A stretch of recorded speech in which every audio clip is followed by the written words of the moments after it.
ಸ್ನೇಹಿತರೆ, ಅಮೆರಿಕದ ಅತ್ಯಂತ ಸುಂದರ ನಗರಗಳಲ್ಲಿ ಒಂದು ಲಾಸ್ ಏಂಜಲೀಸ್. ಇಲ್ಲಿನ ಲೈಫ್ ಸ್ಟೈಲ್ ಮತ್ತು ಇಲ್ಲಿನ ನೈಟ್ ಲೈಫ್ ಎಲ್ಲರನ್ನೂ ಕೂಡ ತುಂಬ ಅಟ್ರಾಕ್ಟ್ ಮಾಡುತ್ತೆ. ಅಂದರೆ ಈಗಿನ ಅಧ್ಯಕ್ಷರಾಗಿರುವಂಥ ಡೊನಾಲ್ಡ್ ಟ್ರಂಪ್ ಅವರ ಮುತ್ತಾತನ ಬರ್ತ್ ಸರ್ಟಿಫಿಕೇಟನ್ನು ಜರ್ಮನ್ ಚಾನ್ಸಲರ್ ಅವರು ಡೊನಾಲ್ಡ್ ಟ್ರಂಪ್ಗೆ ಕೊಡ್ತಾರೆ. ಇದರ ಅರ್ಥ ಏನು ಅಂದರೆ, ಟ್ರಂಪ್ ಕುಟುಂಬ ಕೂಡ ಅಮೆರಿಕದ ಮೂಲ ನಿವಾಸಿ ಅಲ್ಲ. ನಮಗೆ ಅಕ್ರಮವಾಗಿ ವಲಸೆ ಬಂದಿರುವಂಥ ಮೆಕ್ಸಿಕನ್ ವಲಸಿಗರು ಬಂದರೂ ಓಕೆ, ಆದರೆ ಕಾನೂನಾತ್ಮಕವಾಗಿ ವಲಸೆ ಬಂದಿರುವಂಥ ಭಾರತೀಯರು ಬೇಡ ಅಂತ ಉತ್ತರ ಬಂದಿತ್ತು ಈ ಪೋಲ್ನಲ್ಲಿ. Porque de ser necesario nos vamos a movilizar. Alma media ಸ್ಕೂಲ್ನ 6 ತಿಂಗಳ ಪ್ರಾಯೋಗಿಕ ಪತ್ರಿಕೋದ್ಯಮ ತರಬೇತಿಗೆ ಅಡ್ಮಿಷನ್ ಆರಂಭ. ನ್ಯೂಸ್ ಆಂಕರಿಂಗ್, ವರದಿಗಾರಿಕೆ, RJ, VJ, camera work, editing ಇತ್ಯಾದಿ ಪ್ರತಿನಿತ್ಯ ಪ್ರಾಯೋಗಿಕ ಕಲಿಕೆ. ಮಾಧ್ಯಮ ಪರಿಣಿತರಿಂದ ಉಪನ್ಯಾಸ. ಆಸಕ್ತರು ಸಂಪರ್ಕಿಸಿ. ಸ್ನೇಹಿತರೆ ನಮಸ್ಕಾರ. ಗೌರಿ ಶಕ್ಕಿ ಸ್ಟುಡಿಯೋದ ಈ ವಿಡಿಯೋಗೆ ನಿಮಗೆಲ್ಲ ಆತ್ಮೀಯ ಸ್ವಾಗತ. ನಾನು ಗೌರಿ ಶಕ್ಕಿ. ಸ್ನೇಹಿತರೆ, ಅಮೆರಿಕದ ಅತ್ಯಂತ ಸುಂದರ ನಗರಗಳಲ್ಲಿ ಒಂದು ಲಾಸ್ ಏಂಜಲೀಸ್. ಇಲ್ಲಿನ ಲೈಫ್ ಸ್ಟೈಲ್ ಮತ್ತು ಇಲ್ಲಿನ ನೈಟ್ ಲೈಫ್ ಎಲ್ಲರನ್ನೂ ಕೂಡ ತುಂಬ ಅಟ್ರಾಕ್ಟ್ ಮಾಡುತ್ತೆ. ಇದು ಹಾಲಿವುಡ್ನ ತವರು ಕೂಡ ಹೌದು, ಅಂದರೆ ಫಿಲ್ಮ್ ಇಂಡಸ್ಟ್ರಿ. ಆದರೆ ಈಗ ಈ ಒಂದು ಲಾಸ್ ಏಂಜಲೀಸ್ ಅನ್ನುವಂಥ ಸುಂದರ ನಗರ ಹೊತ್ತಿ ಉರಿತಾ ಇದೆ. ಯಾಕೆ ಹೀಗಾಗ್ತಾ ಇದೆ? ಇಲ್ಲಿ ನಡೀತಾ ಇರೋ ಈ ಸಂಘರ್ಷಕ್ಕೆ ಏನು ಕಾರಣ? ಅದಕ್ಕೆ ಮುಖ್ಯ ಕಾರಣ ಏನು ಅಂದರೆ, ಅಮೆರಿಕದ ಅಧ್ಯಕ್ಷ ಡೊನಾಲ್ಡ್ ಟ್ರಂಪ್ ಅವರ ಹೊಸ ನೀತಿ. ಅದುವೇ ಅಕ್ರಮ ವಲಸಿಗರನ್ನು ಲಾಸ್ ಏಂಜಲೀಸ್ ನಗರದಿಂದ ಹೊರದಬ್ಬುವುದು. ಇಡೀ ಅಮೆರಿಕದಿಂದನೇ ಅಕ್ರಮ ವಲಸಿಗರನ್ನ ಹೊರದಬ್ತಾ ಇದ್ದಾರಲ್ವಾ, ಇದರಲ್ಲೇನು ವಿಶೇಷತೆ ಇದೆ ಅಂತ ನೀವು ಕೇಳಬಹುದು. ನೀವು ಅಂದ್ಕೊಂಡಿರೋಷ್ಟು ಸರಳ ಅಥವಾ ಸುಲಭ ಅಲ್ಲ ಈ ವಿಚಾರ. ಈ ಇಡೀ ಪ್ರಕರಣದಲ್ಲಿ ಒಂದು ತಪ್ಪಾಗಿದೆ. ಅದು ಏನಂತ ನಾವು ಮುಂದೆ ನೋಡೋಣ. ಅದರ ಜೊತೆಗೆ ಈ ಒಂದು ಸಂಘರ್ಷ ಅಮೆರಿಕದಲ್ಲಿ ಸಾಂವಿಧಾನಿಕ ಬಿಕ್ಕಟ್ಟಿಗೆ ಕೂಡ ಕಾರಣವಾಗಿದೆ. ಅಂದರೆ ಅಧ್ಯಕ್ಷರು ವರ್ಸಸ್ ಗವರ್ನರ್ ಆಗಿ ಪರಿಣಮಿಸಿದೆ. ಇದರೊಂದಿಗೆ ಈ ಹೊಸ ವಲಸೆ ನೀತಿ ಭಾರತೀಯರ ಪಾಲಿಗೆ ಕೂಡ ಮಾರಕವಾಗಲಿದೆ. ಈ ಎಲ್ಲದರ ಬಗ್ಗೆ ತಿಳಿಯೋಣ ಈ ವಿಡಿಯೋದಲ್ಲಿ.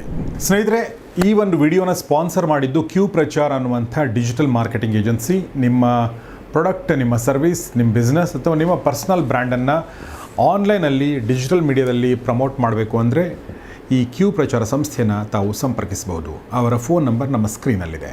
ಸ್ನೇಹಿತರೆ, ಈ ಫೋಟೋಗಳನ್ನ ಒಂದ್ಸಲ ಗಮನಿಸಿ. ಹರಿಯಾಣದ ಒಬ್ಬ ವಿದ್ಯಾರ್ಥಿಯನ್ನು ಅಮೆರಿಕದಿಂದ ಡಿಪೋರ್ಟ್ ಮಾಡಿದ ರೀತಿ ಇದು. ಇದಕ್ಕೆ ಮುನ್ನ ಈ ಥರ ನೂರಾರು ಜನ ಭಾರತೀಯರನ್ನು ಅಮೆರಿಕದಿಂದ ಗಡೀಪಾರು ಮಾಡಲಾಗಿದೆ. ಯಾಕೆ ಮಾಡಲಾಗಿದೆ? ಯಾಕೆಂದರೆ ಇವರೆಲ್ಲ ಅಕ್ರಮ ವಲಸಿಗರು. ಅಂದರೆ ಯಾವುದೇ ರೀತಿಯ ದಾಖಲೆ ಇಲ್ಲದೆ ಅಕ್ರಮವಾಗಿ ಅಮೆರಿಕದ ಒಳನುಸುಳಿದವರು. ಭಾರತಕ್ಕೆ ಈ ಬಗ್ಗೆ ಸ್ವಲ್ಪ ಅಸಮಾಧಾನ ಖಂಡಿತ ಇದೆ. ಆದರೆ ಕಾನೂನಾತ್ಮಕವಾಗಿ ನೋಡೋದಾದರೆ ಅಮೆರಿಕ ಮಾಡ್ತಾ ಇರೋದರಲ್ಲಿ ಏನೂ ತಪ್ಪಿಲ್ಲ. ಯಾಕೆಂದರೆ ನಾವು ಕೂಡ ನಮ್ಮ ದೇಶದಲ್ಲಿರುವಂಥ ಅಕ್ರಮ ವಲಸಿಗರನ್ನು, ಉದಾಹರಣೆಗೆ ಬಾಂಗ್ಲಾದೇಶದಿಂದ ಬಂದಂಥವ್ರನ್ನ ಡಿಪೋರ್ಟ್ ಮಾಡ್ತಾನೆ ಇರ್ತೀವಿ. ಆದರೆ ಈಗ ಆಗ್ತಿರೋದು ಇಷ್ಟು ಸುಲಭದ್ದಲ್ಲ, ಸ್ವಲ್ಪ ಬೇರೆ ಇದೆ. ಸೊ ಹಾಗೆ ನೋಡಿದರೆ ಭಾರತೀಯರ ಜನಸಂಖ್ಯೆ ಅಮೆರಿಕದಲ್ಲಿ ಅತ್ಯಧಿಕ ಪ್ರಮಾಣದಲ್ಲಿದೆ, ಸುಮಾರು 54 ಲಕ್ಷ. ಆದರೂ ಅಮೆರಿಕಕ್ಕೆ ಟೆನ್ಷನ್ ಆಗೋದು ಭಾರತದಿಂದಲ್ಲ, ಬದಲಾಗಿ ಈ ಒಂದು ದೇಶದಿಂದ ಮತ್ತು ಈ ದೇಶದಿಂದ ಬರುವಂಥ ಅಗಾಧ ಪ್ರಮಾಣದ ವಲಸಿಗರಿಂದ. ಆ ದೇಶ ಯಾವುದು ಅಂದರೆ ಮೆಕ್ಸಿಕೋ. ನೀವು ಉತ್ತರ ಅಮೆರಿಕ ಖಂಡದ ಅಥವಾ ಅಮೆರಿಕದ ನಕ್ಷೆ ನೋಡಿದರೆ ಈ ಎರಡೂ ದೇಶಗಳು ಅಂದರೆ ಅಮೆರಿಕ ಮತ್ತು ಮೆಕ್ಸಿಕೋ ಸುದೀರ್ಘವಾದ ಬಾರ್ಡರ್ ಹೊಂದಿರೋದು ಗೊತ್ತಾಗುತ್ತೆ. ಈಗ ಸಂಕಷ್ಟದ ಸ್ಥಿತಿಯಲ್ಲಿರುವ ಈ ಲಾಸ್ ಏಂಜಲೀಸ್ ನಗರ ಕೂಡ ಮೆಕ್ಸಿಕೋ ಬಾರ್ಡರ್ಗೆ ತಗುಲಿಕೊಂಡೇ ಇದೆ. ಇದೇ ಕಾರಣದಿಂದಾಗಿ ಇವತ್ತು ಇದು ಹೊತ್ತಿ ಉರಿತಾ ಇದೆ. ಅದಕ್ಕೆ ಕಾರಣ ಮೆಕ್ಸಿಕೋದಿಂದ ಬಂದಿರುವಂಥ ಅಕ್ರಮ ವಲಸಿಗರು.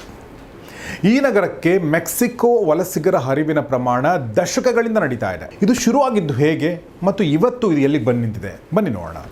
ಲಾಸ್ ಏಂಜಲೀಸ್ ಅನ್ನುವಂಥ ಈ ನಗರ ಹುಟ್ಟಿದ್ದು 1781ರಲ್ಲಿ. ಆ ಟೈಮಲ್ಲಿ ಅದೊಂದು ಕುಗ್ರಾಮ ಆಗಿತ್ತು. ಯಾವುದೇ ರೀತಿಯಲ್ಲೂ ಬೆಳವಣಿಗೆ ಕಾಣದಂಥ ಒಂದು ಸಣ್ಣ ಹಳ್ಳಿ ಆಗಿತ್ತು. ಆದರೆ ಇದು ಅಭಿವೃದ್ಧಿ ಕಂಡದ್ದು ಯಾವಾಗ ಅಂದರೆ, ಇಲ್ಲಿ ಚಲನಚಿತ್ರೋದ್ಯಮ ಶುರುವಾದ ನಂತರ, ಅಂದರೆ ಹಾಲಿವುಡ್ ಇಲ್ಲಿ ಬೇರು ಬಿಟ್ಟ ನಂತರ, ಅಂದರೆ 1920ರ ನಂತರ ಇದು ಅಮೆರಿಕದ ಪ್ರಮುಖ ನಗರಗಳಲ್ಲಿ ಒಂದು ಅಂತ ಅನಿಸ್ಕೊಳ್ಳುತ್ತೆ. ಇನ್ನು ಮೆಕ್ಸಿಕನ್ ಜನರು ಈ ಲಾಸ್ ಏಂಜಲೀಸ್ ನಗರಕ್ಕೆ, ಅಮೆರಿಕಕ್ಕೆ ಬಂದದ್ದು ಯಾವಾಗ ಅಂತ ನೋಡಿದರೆ, ಲಾಸ್ ಏಂಜಲೀಸ್ ನಗರ ಹುಟ್ಟಿದಾಗಲೇ ಅವರು ಇಲ್ಲಿ ಆಲ್ರೆಡಿ ಇದ್ದರು. ಅವರ ಹಲವು ವಸಾಹತು ಪ್ರದೇಶಗಳಿದ್ದು. ಹೀಗಾಗಿ ಇವರು ಹೊಸಬರೇನಲ್ಲ. ಆದರೆ ಮಾಸ್ ಮೈಗ್ರೇಷನ್ ಶುರುವಾಗೋದು 1910ರ ದಶಕದ ನಂತರ. ಇದಕ್ಕೆ ಕಾರಣ ಮೆಕ್ಸಿಕೋ ದೇಶದಲ್ಲಿ ನಡೆದ ಒಂದು ಕ್ರಾಂತಿ. 1920ರ ನಂತರ ಈ ಹರಿವು ಮತ್ತಷ್ಟು ಹೆಚ್ಚಾಗುತ್ತೆ. ಯಾಕೆ ಮೆಕ್ಸಿಕೋ ವಲಸಿಗರು ಅಮೆರಿಕಕ್ಕೆ ಬಂದರು ಅಂದರೆ ಸಿಂಪಲ್ ರೀಸನ್. ಭಾರತಕ್ಕೂ ಅಪ್ಲೈ ಆಗುವಂಥ ರೀಸನ್ನೇ. ಅದೇನೆಂದರೆ, ಅಮೆರಿಕದಲ್ಲಿ ಆರ್ಥಿಕ ಅವಕಾಶಗಳು ಹೆಚ್ಚೆಚ್ಚು ಸಿಗ್ತಾ ಇರ್ತವೆ. ಇನ್ನೊಂದು ರೀತಿ ನೋಡೋದಾದರೆ, ಲಾಸ್ ಏಂಜಲೀಸ್ನಲ್ಲಿ ಹುಟ್ಟುಕೊಳ್ತಾ ಬಿಸ್ನೆಸ್, ಕಾರ್ಖಾನೆ ಮತ್ತು ಇತರೆ ಕೆಲಸಗಳಿಗೆ ಕಡಿಮೆ ಖರ್ಚಿನಲ್ಲಿ ಕಾರ್ಮಿಕರು ಈ ಮೂಲಕ ಸಿಗ್ತಾ ಇದ್ರು, ಅಂದರೆ ಮೆಕ್ಸಿಕನ್ ಜನ. ಈ ವಲಸೆ ಒಂದು ಹಂತದವರೆಗೆ ಸರಿಯಾಗಿತ್ತು. ಆದರೆ ದಶಕಗಳು ಕಳೆದ ಹಾಗೆ ಮೆಕ್ಸಿಕೋ ಮೂಲಕ ಕೇವಲ ವಲಸಿಗರು ಬರಲಿಲ್ಲ, ಅವರ ಡ್ರಗ್ಸ್ ಬಂತು, ಮಾಫಿಯಾ ಬಂತು ಮತ್ತು ಹಲವಾರು ಕ್ರೈಮ್ ಚಟುವಟಿಕೆಗಳ ಅಡ್ಡ ಕೂಡ ಆಯಿತು ಲಾಸ್ ಏಂಜಲಸ್ ನಗರ. ಜೊತೆಗೆ ಮೆಕ್ಸಿಕನ್ ಮಾಫಿಯಾ ಕೂಡ ಈ ನಗರಕ್ಕೆ ಕಾಲಿಡುತ್ತೆ ಮತ್ತು ಲಾಸ್ ಏಂಜಲಸ್ನಲ್ಲಿ ಕ್ರೈಮ್ ರೇಟ್ ಮಿತಿಯನ್ನು ಮೀರುತ್ತೆ. ಹೀಗಾಗಿ ಅಮೆರಿಕಾಗೆ ಇದು ಭಾರೀ ತಲೆನೋವಾಗಿ ಪರಿಣಮಿಸುತ್ತೆ. ಟ್ರಂಪ್ ಸರ್ಕಾರ ಹಾಗಾದರೆ ಈ ಅಕ್ರಮ ವಲಸೆಯನ್ನು ತಡೆಯಲು ಯಾವ ರೀತಿ ಕ್ರಮ ಕೈಗೊಂಡಿದೆ? ಈಗ ಆಗ್ತಿರುವಂಥ ಹಿಂಸಾಚಾರಕ್ಕೆ ಏನು ಕಾರಣ? ಬನ್ನಿ ನೋಡೋಣ. ಡೊನಾಲ್ಡ್ ಟ್ರಂಪ್ ತಮ್ಮ ಮೊದಲ ಅವಧಿಯಲ್ಲಿ ಅಂದರೆ 2017-21 ಒಳಗೆ ಅವರು ಅಧ್ಯಕ್ಷರಾಗಿದ್ದಾಗ ಈ ವಲಸೆ ಸಮಸ್ಯೆಯನ್ನು ಬಹಳ ಗಂಭೀರವಾಗಿ ಪರಿಗಣಿಸಿರ್ತಾರೆ. ಅವರ ಚುನಾವಣೆ ಘೋಷಣೆಯಲ್ಲಿ ಕೂಡ ಇದು ಸೇರಿತ್ತು. ಈ ವಲಸೆ ಸಮಸ್ಯೆಯನ್ನು ಟ್ರಂಪ್ ಯಾಕೆ ಎತ್ತಿದ್ರು ಅಂದರೆ ಇದಕ್ಕೊಂದು ಬ್ಯಾಕ್ಗ್ರೌಂಡ್ ಇದೆ. ಆ ಬ್ಯಾಕ್ಗ್ರೌಂಡ್ ಏನಂದರೆ, ಡೊನಾಲ್ಡ್ ಟ್ರಂಪ್ ರಿಪಬ್ಲಿಕನ್ ಪಕ್ಷದ ಅಭ್ಯರ್ಥಿ. ರಿಪಬ್ಲಿಕನ್ ಪಕ್ಷ ಅಂದರೆ ಒಂಥರ ಕನ್ಸರ್ವೇಟಿವ್ ಪಕ್ಷ ಅಥವಾ ರೈಟ್ ವಿಂಗ್ ಪಕ್ಷ. ಈ ಪಕ್ಷದ ಸಮರ್ಥಕರು ವಲಸೆ ಸಮಸ್ಯೆಯನ್ನು ಅತ್ಯಂತ ಗಂಭೀರ ಸಮಸ್ಯೆ ಅಂತ ಪರಿಗಣಿಸ್ತಾರೆ. ವಲಸೆ ಬರುವ ವಿದೇಶಿಯರು, ಅದರಲ್ಲೂ ಭಾರತೀಯರು ಸೇರಿದಂತೆ ಎಲ್ಲರೂ ಕೂಡ ತಮಗೆ ಮಾರಕ, ಇವರಿಂದ ನಮಗೆ ಥ್ರೆಟ್ ಇದೆ ಅಂತಲೇ ಭಾವಿಸ್ತಾರೆ. ಯಾಕೆ ಅಂದರೆ ವಿದೇಶಿಗರು ತಮ್ಮ ವ್ಯಾಪಾರಗಳಲ್ಲಿ, ತಮ್ಮ ಕೆಲಸಗಳಲ್ಲಿ ಮತ್ತು ಇನ್ನಿತರ ಆರ್ಥಿಕ ಅವಕಾಶಗಳಲ್ಲಿ ತಮಗಿಂತ ಮೊದಲು ಪಡಿತಾರೆ ಅನ್ನೋದು ರಿಪಬ್ಲಿಕನ್ ಪಕ್ಷದ ಸಮರ್ಥಕರ ಆರೋಪ. ನೀವು ಹಲವು ಸಾಮಾಜಿಕ ಜಾಲತಾಣಗಳಲ್ಲಿ ಕೆಲವು ವಿಡಿಯೋಗಳನ್ನ ನೋಡ್ಬೋದು. ಈ ಕೆಲವು ಅಮೇರಿಕನ್ನರು ಭಾರತೀಯರ ವಿರುದ್ಧ ಹೇಗೆ ರೇಸಿಸಮ್ ಮಾಡ್ತಾರೆ ಅಂತ. ನಿಜವಾಗೂ ಹೇಳಬೇಕು ಅಂತಂದರೆ ಅಮೇರಿಕದವ್ರಿಗೆ ಮೆಕ್ಸಿಕನ್ ವಲಸಿಗರ ಸಮಸ್ಯೆ ಅಷ್ಟೊಂದು ಕಾಣ್ತಾ ಇರಲಿಲ್ಲ. ಅವ್ರಿಗೆ ಮೆಕ್ಸಿಕನ್ ವಲಸಿಗರ ಸಮಸ್ಯೆಗಿಂತ ಭಾರತೀಯರೇ ಅತಿ ದೊಡ್ಡ ಸಮಸ್ಯೆ ಅಂತ ಕಾಣಿಸ್ತಾ ಇತ್ತು. ಯಾಕೆ ಅನ್ನೋದಕ್ಕೆ ಕಾರಣ ಕೂಡ ಇದೆ ಮತ್ತು ಈ ಕಾರಣ ಎಷ್ಟು ತಪ್ಪು ಅನ್ನೋದನ್ನು ಕೂಡ ನಾವು ಹೇಳ್ತೀವಿ. ಕೆಲವು ಅಸಂಬದ್ಧ ಸಾಮಾಜಿಕ ಮಾಧ್ಯಮಗಳನ್ನ ಪ್ರಚಾರಗಳನ್ನ ಒಂದ್ಸಲ ಗಮನಿಸೋಣ. ಒಂದು ಸಾಕ್ಷಿ ಇಲ್ಲಿದೆ. ಈ ಒಂದು ವಿಡಿಯೋದಲ್ಲಿ ಒಂದು ಪೋಲ್ ನಡೆಸಲಾಗಿದೆ. ಆ ಪೋಲ್ ಹೇಗಿದೆ ಅಂದರೆ, ಎಷ್ಟೊಂದು ಇಂಟೆಲಿಜೆಂಟ್ ಆಗಿದೆ ಅಂದರೆ, ನಿಮಗೆ ಅಕ್ರಮ ಮೆಕ್ಸಿಕನ್ ವಲಸಿಗರಿಂದ ತೊಂದರೆ ಜಾಸ್ತಿಯಾ ಅಥವಾ ಕಾನೂನಾತ್ಮಕವಾಗಿ ವಲಸೆ ಬರುವ ಭಾರತೀಯರಿಂದ ತೊಂದರೆ ಜಾಸ್ತಿಯಾ ಅಂತ ಒಂದು ಪ್ರಶ್ನೆ ಇತ್ತು. ನೋಡಿ, ಇದಕ್ಕೆ ಏನು ಉತ್ತರ ಕೊಟ್ಟಿದ್ರು ಅಮೆರಿಕದ ಜನ ಅಂದರೆ, ನಮಗೆ ಅಕ್ರಮವಾಗಿ ವಲಸೆ ಬಂದಿರುವಂಥ ಮೆಕ್ಸಿಕನ್ ವಲಸಿಗರು ಬಂದರೂ ಓಕೆ, ಆದರೆ ಕಾನೂನಾತ್ಮಕವಾಗಿ ವಲಸೆ ಬಂದಿರುವಂಥ ಭಾರತೀಯರು ಬೇಡ ಅಂತ ಉತ್ತರ ಬಂದಿತ್ತು ಈ ಪೋಲ್ನಲ್ಲಿ. ಯೋಚನೆ ಮಾಡಿ ಅಮೆರಿಕದ ಮನಸ್ಥಿತಿ ಹೇಗಿದೆ ಅಂತ.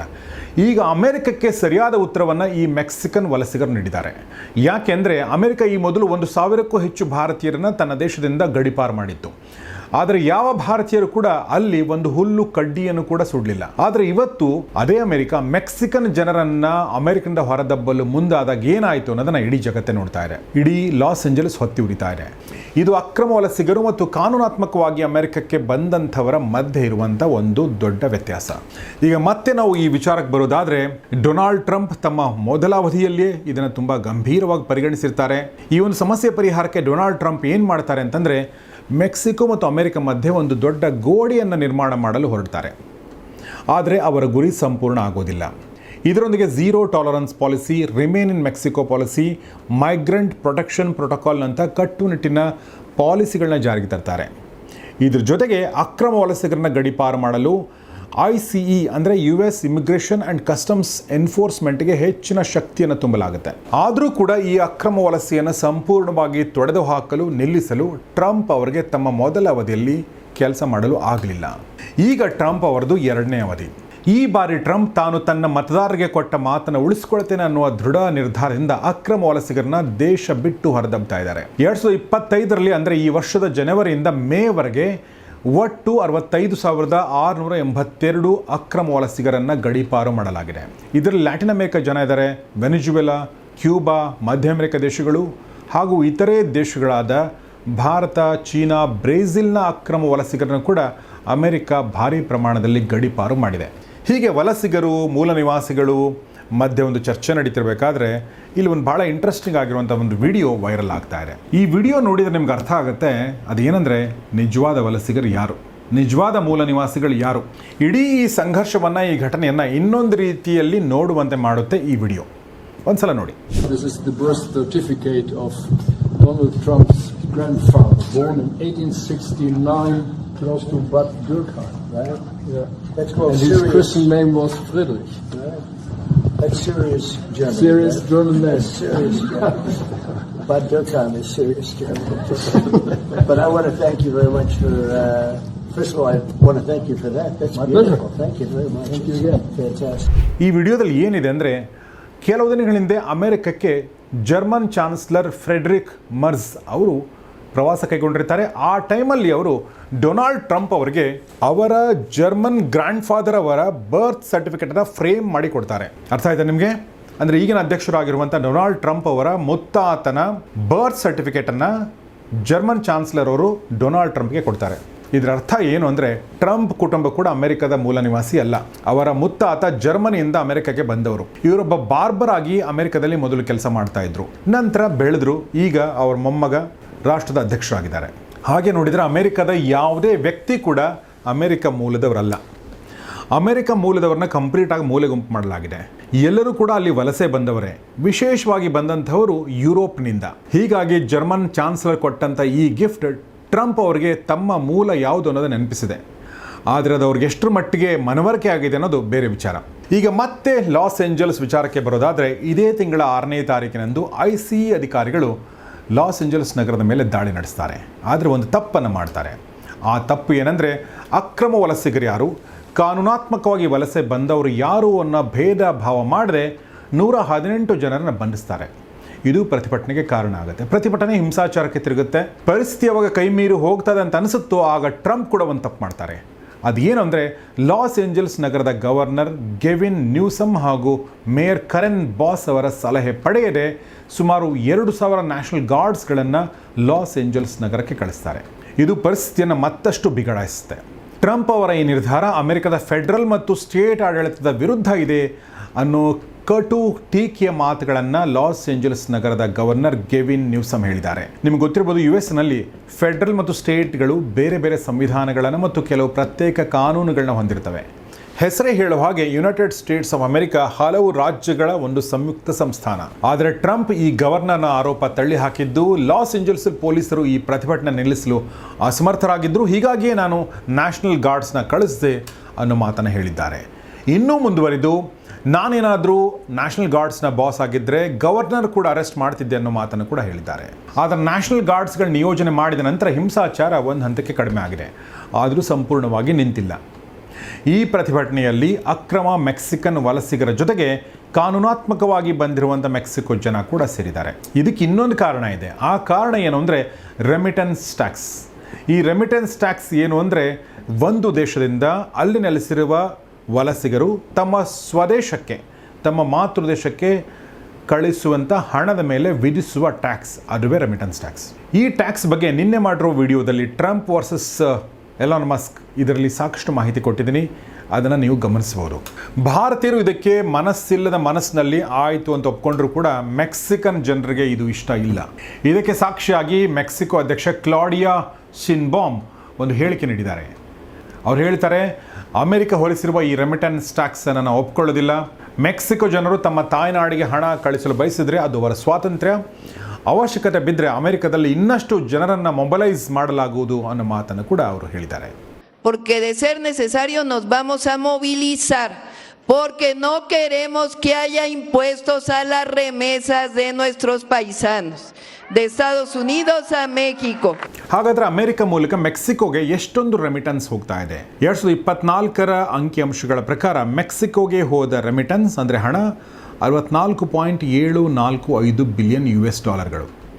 ಕ್ಯಾಲಿಫೋರ್ನಿಯಾ ಮತ್ತು ಟೆಕ್ಸಾಸ್ ರಾಜ್ಯಗಳು ಮೆಕ್ಸಿಕೋಕ್ಕೆ ಅತಿ ಹೆಚ್ಚು ರೆಮಿಟೆನ್ಸ್ ನೀಡುವ ರಾಜ್ಯಗಳಾಗಿವೆ. ಇವತ್ತು ಹೊತ್ತಿ ಉರಿತಾ ಇರುವ ಲಾಸ್ ಏಂಜಲ್ಸ್ ನಗರ ಕೂಡ ಇರೋದು ಇದೇ ಕ್ಯಾಲಿಫೋರ್ನಿಯಾ ರಾಜ್ಯದಲ್ಲಿ. ಇನ್ನು ಈ ಪ್ರತಿಭಟನೆ ತಕ್ಷಣಕ್ಕೆ ಮುಗೀತಾ ಲಕ್ಷಣಗಳು ನೋಡಿದರೆ ಹಾಗನ್ನಿಸ್ತಾ ಇಲ್ಲ. ಯಾಕೆ ಅಂದರೆ ಈ ಪ್ರತಿಭಟನೆಗೆ ಇನ್ನೊಂದು ರೀತಿಯ ಹಣದ ಹರಿವು ಕೂಡ ಬರ್ತಾ ಇದೆ. ಅದು ಎಲ್ಲಿಂದ ಅಂದರೆ ಟ್ರಂಪ್ ಸರ್ಕಾರದ ಕೆಲವು ನೀತಿಗಳಿಂದ ಅಸಮಾಧಾನಗೊಂಡಿರುವಂಥ ಶ್ರೀಮಂತ ವರ್ಗದವರಿಂದ. ಅಂಥ ಶ್ರೀಮಂತ ವರ್ಗದವರು ಒಂದು ಟ್ವೀಟ್ ಮಾಡಿದ್ದಾರೆ, ಬನ್ನಿ ನೋಡಿ. ಈ ಟ್ವೀಟ್ನಲ್ಲಿ ಕಂಡು ಬರೋದೇನೆಂದರೆ, ಟ್ರಂಪ್ ಅವರು ಸರಿಯಾದ ನಿರ್ಧಾರಗಳನ್ನ ಕೈಗೊಳ್ತಾ ಇಲ್ಲ ಮತ್ತು ಈ ಪರಿಸ್ಥಿತಿಯನ್ನು ಉಪಯೋಗಿಸಿಕೊಂಡು ಟ್ರಂಪ್ ಅವ್ರನ್ನ ಕೆಳಗಿಳಿಸುವ ಪ್ಲ್ಯಾನ್ ಮಾಡಬಹುದು ಅನ್ನೋದು ಈ ಟ್ವೀಟ್ನ ಉದ್ದೇಶ. ಕೊನೆಯದಾಗಿ ಹುಟ್ಟುವಂಥ ಪ್ರಶ್ನೆ ಏನಂದರೆ, ಟ್ರಂಪ್ ಸರ್ಕಾರ ಈ ವಲಸೆ ಸಮಸ್ಯೆಗೆ ಸಂಪೂರ್ಣ ಪರಿಹಾರ ನೀಡಬಹುದಾ? ಉತ್ತರ ಖಂಡಿತ ಇಲ್ಲ. ಯಾಕೆ ಅಂದರೆ ಅಮೆರಿಕ ಇವತ್ತು ಅಮೆರಿಕ ಆಗಿರೋದೇ ವಲಸೆ ಬಂದ ವಿದೇಶಿಗರಿಂದ. ಇದರಲ್ಲಿ ಯಹೂದಿಗಳಿದ್ದಾರೆ, ಜರ್ಮನ್ರಿದ್ದಾರೆ, ಭಾರತೀಯರಿದ್ದಾರೆ, ಮೆಕ್ಸಿಕೋ ಜನ ಇದ್ದಾರೆ, ಖುದ್ದು ಟ್ರಂಪ್ ಕೂಡ ಜರ್ಮನ್ ಮೂಲದವರು. ಹೀಗಾಗಿ ವಲಸೆಯನ್ನು ಸಂಪೂರ್ಣವಾಗಿ ನಿಲ್ಲಿಸಿಯೇ ಸಿದ್ಧ ಅನ್ನೋ ಟ್ರಂಪ್ ಮಾತು ಖಂಡಿತ ತಪ್ಪಾಗುತ್ತೆ. ಎಲಾನ್ ಮಸ್ಕ್ ಕೂಡ ಇದನ್ನು ಒಪ್ಕೊಂಡಿದ್ದಾರೆ. ಯಾಕೆ ಅಂದರೆ ಅಮೆರಿಕಕ್ಕೆ ಅತ್ಯಧಿಕ ಕೌಶಲ್ಯ ಹೊಂದಿರುವ ಪ್ರತಿಭಾವಂತ ವ್ಯಕ್ತಿಗಳು ಬೇಕು. ಅಮೆರಿಕದ ಭವಿಷ್ಯದ ಯೋಜನೆಗಳಿಗೆ ಇವರು ಬೇಕಾಗ್ತಾರೆ. ಹೀಗಾಗಿ ವಲಸಿಗರ ಒಳಹರಿವು ಅತ್ಯವಶ್ಯಕ ಅನ್ನೋ ಮಾತನ್ನು ಹೇಳಿದ್ದಾರೆ. ಈ ಹಿನ್ನೆಲೆಯಲ್ಲಿ ನೋಡೋದಾದರೆ ಅಮೆರಿಕ ಅಧ್ಯಕ್ಷರು ಮಾಡ್ತಾ ಇರೋದು ಬಹುಶಃ ಮುಂದಿನ ದಿನಗಳಲ್ಲಿ ಸಿವಿಲ್ ವಾರ್ಗೆ ಕೂಡ ಕಾರಣ ಆಗಬಹುದು. ಅದಕ್ಕೆ ಉದಾಹರಣೆ ಲಾಸ್ ಏಂಜಲ್ಸ್ ನಗರದ ಈ ಒಂದು ದೃಶ್ಯಗಳು. ಸೊ ಸ್ನೇಹಿತರೆ, ಅಮೆರಿಕದ ಸುಂದರ ನಗರ ಲಾಸ್ ಏಂಜಲ್ಸ್ನ ಈ ಥರ ಕೂಡ ನೋಡುವಂಥ ಸನ್ನಿವೇಶ ಬರುತ್ತೆ ಅಂತ ಯಾರೂ ಅಂದಾಜು ಮಾಡಿರಲಿಲ್ಲ. ಒಟ್ಟಾರೆಗೆ ನಮ್ಮ ಆಶಯ ಒಂದೇ, ಅದೇನೆಂದರೆ ಪರಿಸ್ಥಿತಿ ಆದಷ್ಟು ಬೇಗ ಹತೋಟಿಗೆ ಬರಲಿ, ಶಾಂತಿ ಮತ್ತು ಸ್ಥಾಪನೆ ಆಗಲಿ. ಇವತ್ತು ಒಂದು ದೇಶವನ್ನು ಬಿಟ್ಟು ಇನ್ನೊಂದು ದೇಶ ಬದುಕೋಕ್ಕಾಗಲಿ, ಅಭಿವೃದ್ಧಿ ಹೊಂದೋಕ್ಕಾಗಲಿ ಸಾಧ್ಯ ಇಲ್ಲ. ಇಂಟರ್ ಡಿಪೆಂಡೆನ್ಸಿ ಈಸ್ ದ ಮೂಲ ಮಂತ್ರ. ಹೀಗಿರಬೇಕಾದ್ರೆ ನನಗೆ ಅವ್ರು ಬೇಡ, ನನಗೆ ಇವ್ರು ಬೇಡ, ನಾನು ಮಾತ್ರ ಇರ್ತೀನಿ ಅನ್ನೋ ಒಂದು ಮನೋಭಾವ ಇದೆಯಲ್ಲ, ಅದು ಅಂಥ ಸರಿಯಾದ ಮನೋಭಾವ ಅಲ್ಲ. ಅಫ್ಕೋರ್ಸ್ ಅಕ್ರಮವಾಗಿ ಬಂದವರನ್ನು ಹೊರಹಾಕುವಂಥ ಕೆಲಸ ಒಳ್ಳೆಯದೇ. ಅದರ ಜೊತೆಗೆ ಸಕ್ರಮವಾಗಿ ಬಂದವರ ವಿರುದ್ಧ ಟ್ರಂಪ್ ಸರ್ಕಾರ ಯಾವುದೇ ಕಠಿಣ ಕ್ರಮಗಳನ್ನ ತೆಗೆದುಕೊಳ್ಳದೇ ಇರಲಿ. ಇಷ್ಟು ಹೇಳ್ತಾ ಇವತ್ತಿನ ಈ ಒಂದು ವಿಡಿಯೋನ ಮುಗಿಸ್ತಾ ಇದ್ದೀನಿ. ನಿಮ್ಮ ಅನಿಸಿಕೆಗಳನ್ನ ದಯವಿಟ್ಟು ಕಮೆಂಟ್ ಬಾಕ್ಸಲ್ಲಿ ತಿಳಿಸಿ ಮತ್ತು ನಿಮ್ಮ ಸ್ನೇಹಿತರೊಂದಿಗೆ ಶೇರ್ ಮಾಡಿ. ನೋಡ್ತಾರೆ ಗೌರಿ ಶಕ್ಕಿ ಸ್ಟುಡಿಯೋ, ನೋಡ್ತಾರೆ ಒಳ್ಳೆ ವಿಡಿಯೋಗಳನ್ನ. ನಮಸ್ಕಾರ.